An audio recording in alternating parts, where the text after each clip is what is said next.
Are you friends with Cheryl Hines? Yes, I mean, both of them I don't see. Oh, that's what I was going to ask you, if you had any insight on how Cheryl is dealing with her husband. I don't, and it kind of felt like none of my business. I'm acting with you, it's and none of my I business enjoy either, my but- acting. No, I just mean to ask her in the moment. I did once, actually. You did? I just said, "How are you?" Oh. And it was hard.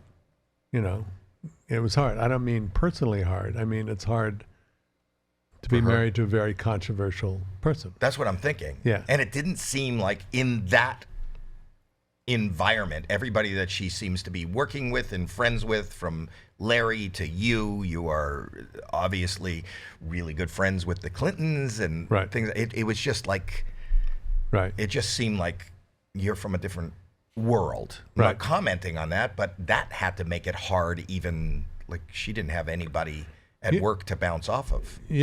Because my wife, Mary Steenburgen, grew up in Little Rock, Arkansas, and became best friends with the Clintons when he was governor, and she had just won an Academy Award, and she was more famous than them, but they became great buddies and friends.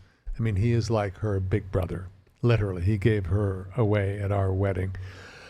So I was around them through Mary throughout all of this process, and I not learned, but it was clear that our roles were as friends, when we're not political.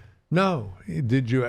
Don't you ask them political questions? No, I don't. If they offer it, I'm fascinated, but I'm not. My job isn't to do that. It's to be if somebody wants me to know something, if Cheryl wanted me to know what it was like to be with Bobby at this point, she would tell me, and then I would have an opinion or a thought or what. But until somebody tells me, I feel like none of my business. I know I'm sounding like a holier than thou, but it's no, you're safer. not. You're sounding safer than you're sounding like a political.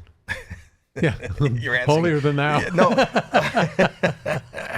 I think though that. But it's true. That's true too. Even just as a friend, though, any friend that is going through something, and I mean going through something because there's so much attention on them and their relationship or whatever, that no matter what your political views are, that must be hard for that person in general. And so just as a friend, I would think that you would be like, hey, are you okay? Yeah. Is everything okay? Just generally. Yes, and if the answer is yes or this or no comment kind of thing, then you leave it there. Do you want to take a minute and phone her and then get some juice? We could get more insight. And then I'll ask you what she said, and then no. You don't Talk about her privates? No. Yeah. No.